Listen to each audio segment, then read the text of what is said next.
যদি আপনি বাংলাদেশ ছাত্রলীগকে শুধু বিতর্কিত সংগঠন হিসেবে দেখেন, তাহলে এই ভিডিওটি আপনার জন্য।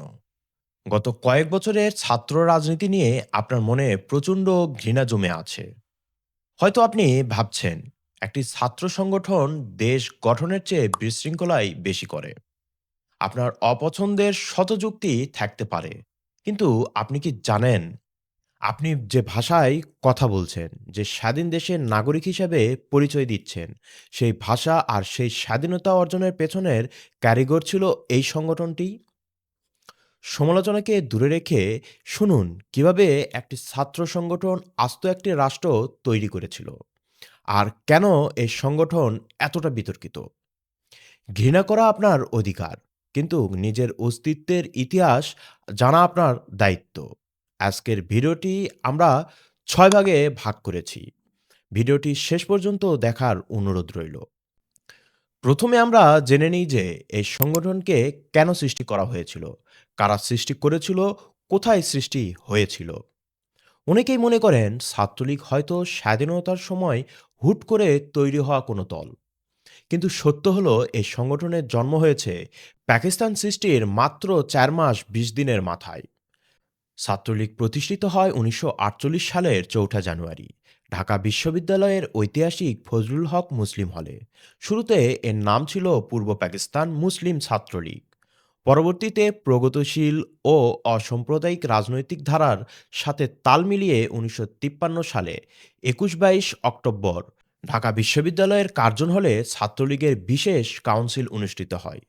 এই কাউন্সিলেই গঠনতন্ত্র সংশোধন করে মুসলিম শব্দটি বাদ দিয়ে পূর্ব পাকিস্তান ছাত্রলীগ নামকরণ করা হয় এবং স্বাধীনতার পর বাংলাদেশ ছাত্রলীগ করা হয়। বাংলাদেশ ছাত্রলীগ সৃষ্টির প্রধান কারণ ছিল পাকিস্তান সৃষ্টির পর ইস্ট পাকিস্তানে, বর্তমানে বাংলাদেশে, ছাত্র রাজনৈতিক সচেতনতা বাড়ানো এবং বাঙালি জাতীয়তাবাদ আন্দোলনকে শক্তিশালী করা। ১৯৪৭ সালের পাকিস্তান সৃষ্টির পর ইস্ট পাকিস্তানে ভাষা, সংস্কৃতি এবং অর্থনৈতিক অসমতুলতার বিরুদ্ধে প্রতিবাদ শুরু হয়। এটি ছাত্রদের মধ্যে জাতীয়তাবাদ, সমাজতন্ত্র এবং গণতন্ত্রের আদর্শ প্রচারের জন্যই মূলত গঠিত হয় এই সংগঠন। বাংলাদেশ ছাত্রলীগের প্রতিষ্ঠাতা প্রধান রূপকার স্বয়ং বঙ্গবন্ধু শেখ মুজিবুর রহমান। তবে তিনি প্রথম কমিটিতে প্রধান পদ নেননি। প্রতিষ্ঠাতা আহ্বায়ক নাইমুদ্দিন আহমেদ, সদস্য শেখ মুজিবুর রহমান। তিনি তৎকালীন ফরিদপুর জেলা থেকে আগত ছাত্রনেতা, ঢাকা বিশ্ববিদ্যালয়ের আইন বিভাগের ছাত্র। আব্দুর রহমান চৌধুরী, পরবর্তীতে তিনি বিচারপতি হয়েছিলেন। শেখ আব্দুল আজিজ, এম এ ওয়াদুদ, সাবেক পররাষ্ট্রমন্ত্রী দীপুমনির পিতা। উবাইদুর রহমান, দাবিরুল ইসলাম। দাবিরুল ইসলাম প্রথম সভাপতি ছিলেন ছাত্রলীগের।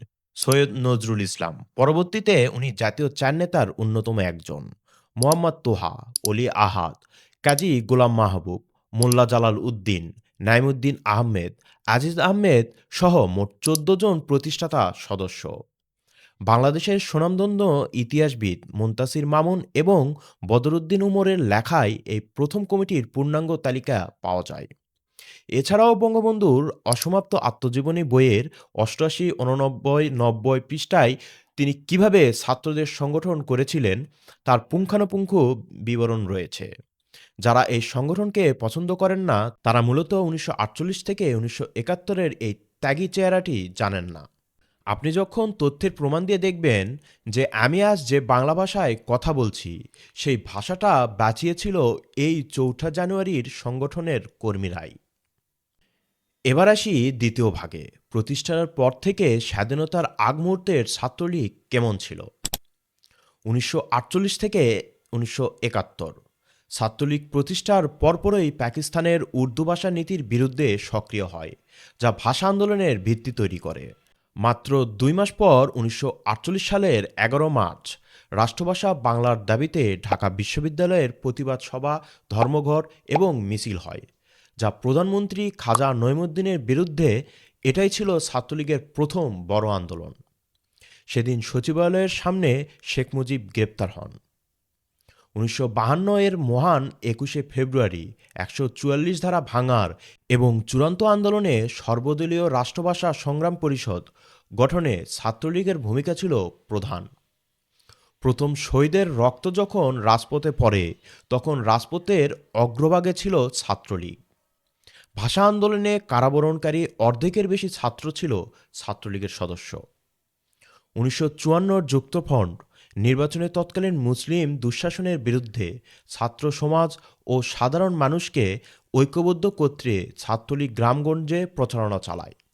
ঐতিহাসিক ২১ দফা যুক্তফ্রন্টের নির্বাচনী ইশতেহার ছাত্রদের দাবিগুলো অন্তর্ভুক্ত করা এবং নির্বাচনে তরুণ প্রজন্মকে নৌকার পক্ষে টেনে আনা ছিল ছাত্রলীগের বড় সাফল্য।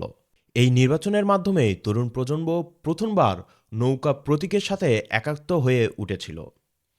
১৯৫৬ সালের সাংবিধানিক বাংলাকে পাকিস্তানের অন্যতম রাষ্ট্রভাষা হিসেবে স্বীকৃতি দিতে বাধ্য করার পিছনে ছাত্রলীগের রাজপথের আন্দোলন বিশাল চাপ ছিল।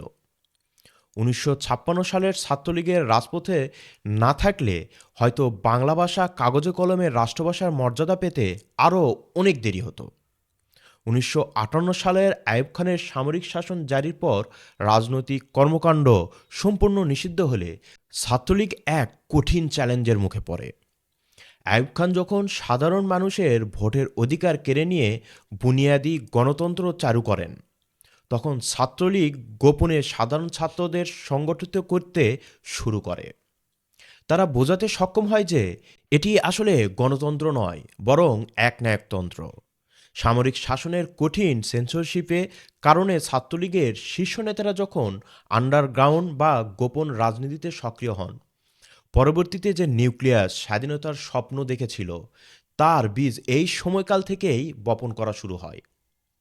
১৯৫৮ এর নীরব প্রতিরোধের ফলশ্রুতিই ছিল ১৯৬২ সালের শিক্ষা আন্দোলন, যেখানে আইয়ুব খানের শাসনের ভিত প্রথম কেঁপে উঠেছিল। ১৯৬২ সালের শিক্ষা আন্দোলন ছিল আইয়ুব খানের সামরিক জান্তার বিরুদ্ধে প্রথম সজাগ ও সফল গণ আন্দোলন।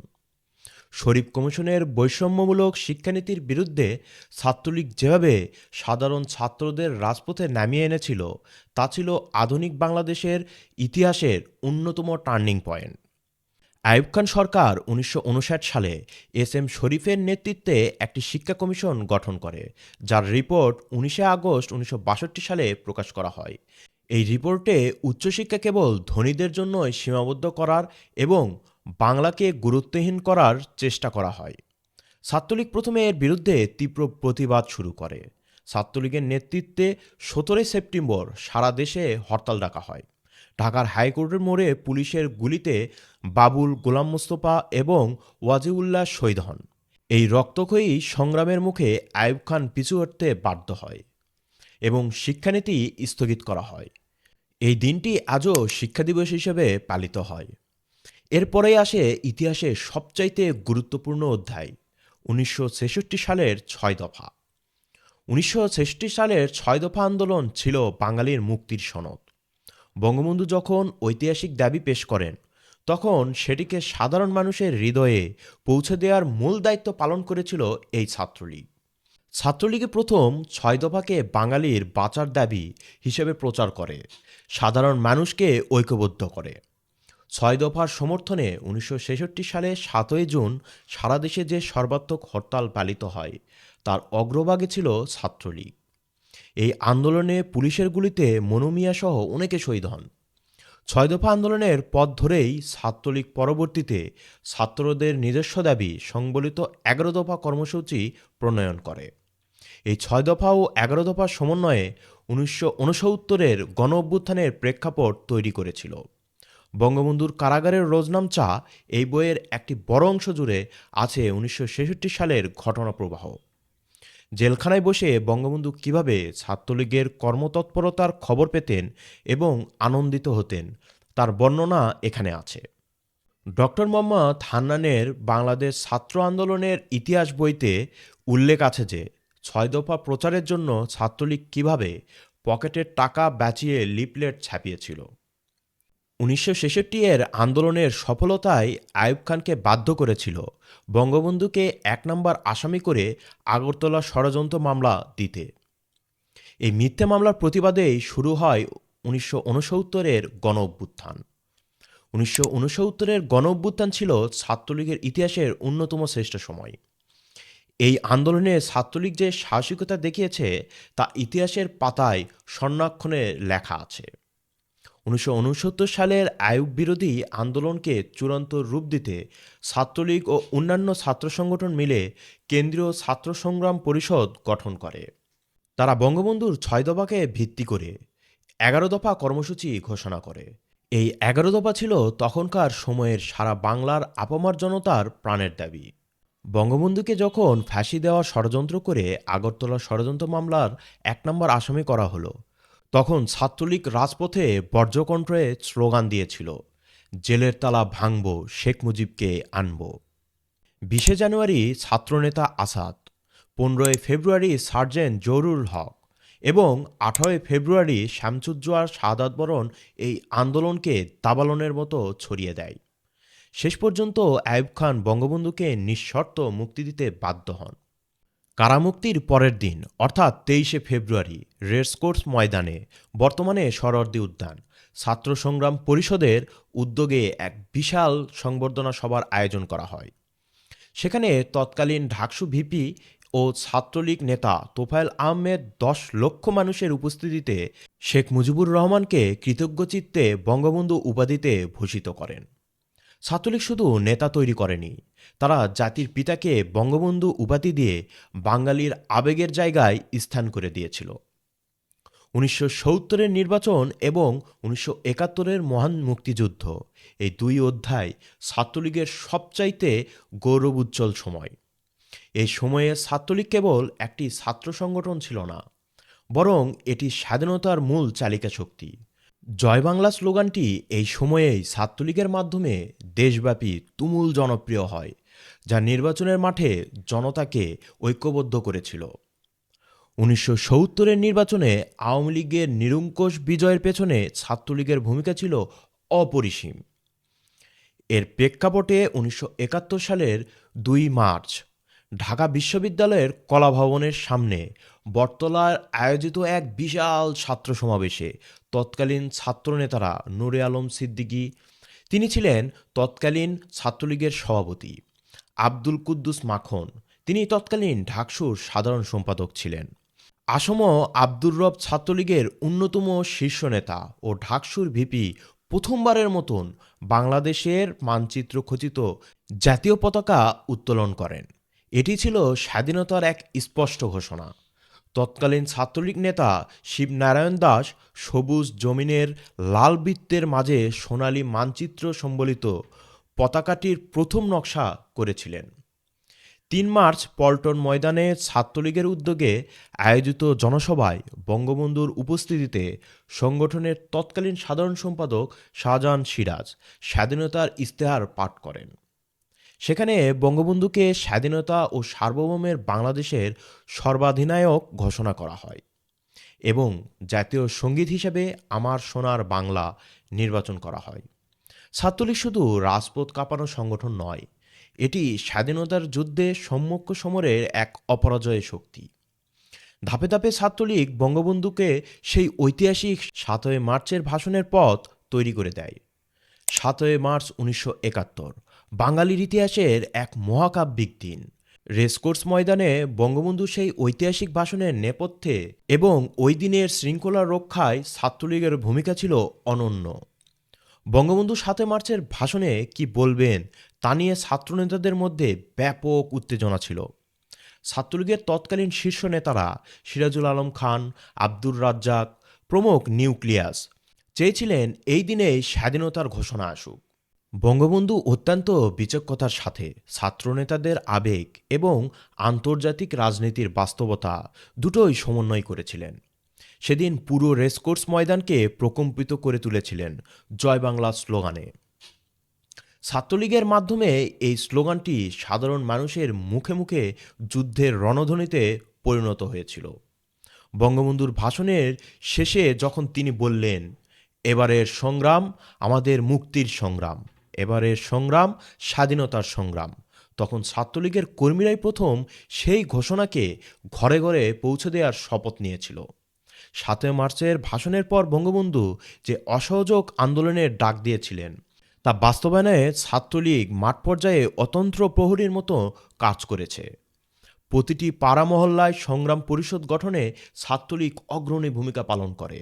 ৭ই মার্চে সেই তর্জনীর হুঙ্কার যখন বাঙালি জেগে উঠেছিল, তখন সেই বজ্রকণ্ঠের পেছনে সবচেয়ে বড় সাহসের নাম ছিল বাংলাদেশ ছাত্রলীগ। এরপর আসে সেই ভয়ঙ্কর ২৬শে মার্চ ১৯৭১, বাঙালির ইতিহাসের এক বিভীষিকাময় অথচ অদম্য সাহসের দিন। এই দিনটি ছিল পাকিস্তানের শোষণের ক্যাফিনে শেষ পেরেক ঢুকে দেওয়ার সূচনা লগ্ন। ২৫শে মার্চ রাতে যখন পাকিস্তানি হানাদার বাহিনী অপারেশন সার্চলাইট চালিয়ে নিরস্ত বাঙালির উপর ঝাঁপিয়ে পড়ে, তখন ঢাকা বিশ্ববিদ্যালয়ের হলগুলোতে ছাত্রলীগের কর্মীরাই প্রথম সাধ্যমতো প্রতিরোধ গড়ার চেষ্টা করেন। বিশেষ করে জহুরুল হক হল, তৎকালীন ইকবাল হল, ছিল প্রতিরোধের মূল কেন্দ্র, যার কারণে সেখানে পাকিস্তানিরা সবচাইতে বেশি বর্বরতা চালায়। ২৬শে মার্চের প্রথম প্রহরে বঙ্গবন্ধু শেখ মুজিবুর রহমান যখন স্বাধীনতার ঘোষণা দেন, তখন ছাত্রলীগের নেটওয়ার্ক সেটি দেশব্যাপী ছড়িয়ে দিতে গুরুত্বপূর্ণ ভূমিকা পালন করে। ওয়্যারলেস, লিফলেট এবং লোকমুখে এই ঘোষণাটি প্রতিটি জেলা ও মহকুমা ছাত্রলীগের ইউনিটের কাছে পৌঁছে যায় এবং তারা স্থানীয়ভাবে বিদ্রোহ শুরু করে। ২৬শে মার্চের পর থেকে ছাত্রলীগের হাজার হাজার নেতাকর্মী ভারতে গিয়ে প্রশিক্ষণ নেওয়ার এবং অস্ত্র সংগ্রহের কাজ শুরু করে। ২৬শে মার্চ থেকেই মূলত ছাত্ররা গেরিলা যুদ্ধের প্রাথমিক প্রস্তুতি নিতে শুরু করে, যা পরবর্তীতে মুজিব বাহিনী বা বিএলএফ গঠনের রূপ নেয়। ২৬শে মার্চ থেকে পাকিস্তান শব্দটি এ দেশের মানুষের কাছে চিরতরে মুছে যায় এবং বাংলাদেশ একটি স্বাধীন সত্তা হিসেবে বিশ্ব মানচিত্রে জায়গা করে নেওয়ার লড়াই শুরু করে। ছাত্রলীগের কর্মীরা তাদের রক্ত দিয়ে প্রমাণ করেছিল যে বঙ্গবন্ধুর বজ্রকণ্ঠে সেই স্বাধীনতা কেবল স্লোগান নয়, এটি প্রাণের দাবি। এটি ছিল ছাত্রলীগের সেই হাজারো শহীদের রক্তে লেখা এক শপথনামা, যার শেষ পরিণতি ছিল ১৬ই ডিসেম্বরের বিজয়। মহান মুক্তিযুদ্ধে ছাত্রলীগের আত্মত্যাগের পরিসংখ্যানটি অত্যন্ত গৌরবোজ্জ্বল। মহান মুক্তিযুদ্ধে বাংলাদেশ ছাত্রলীগের প্রায় ১৭,০০০ নেতাকর্মী তাদের জীবন উৎসর্গ করেছেন। বাংলাদেশের স্বাধীনতা যুদ্ধে যে কোনো একক ছাত্র সংগঠন বা রাজনৈতিক সংগঠনের পক্ষ থেকে এটি সর্বোচ্চ আত্মত্যাগের সংখ্যা। ১৯৪৮ থেকে ১৯৭১, এই ২৩ বছরের প্রতিটি আন্দোলনের রক্তস্নাত ইতিহাসেই হল বাংলাদেশ ছাত্রলীগ। আবেগ দিয়ে আমরা অনেক কিছুই বলি, অনেক কিছুই শুনি, অনেক কিছুই জানি, কিন্তু সঠিক ইতিহাস জেনে আমাদের আগামীর ভবিষ্যৎ চিন্তা নির্ধারণ করা উচিত। ছাত্রলীগের সম্পূর্ণ ইতিহাস এবং ছাত্রলীগ কেন একটি বিতর্কিত সংগঠন এবং কেন জুলাই আন্দোলনে ছাত্রলীগের এরকম বিতর্কিত ভূমিকা মানুষের সামনে উপস্থাপন হলো, কেন ছাত্রলীগকে বহিষ্কার করা হলো, এসব নিয়েই কথা বলবো আগামীর ভিডিওতে। আপনাদের সুচিন্তিত মতামত আমাদেরকে জানাবেন। আজকে এই পর্যন্তই। তাহলে দেখা হচ্ছে নতুন কোনো ভিডিওতে, নতুন কোনো আঙ্গিকে। ততক্ষণ পর্যন্ত সুস্থ থাকুন, ভালো থাকুন। আল্লাহ হাফেজ। ধন্যবাদ।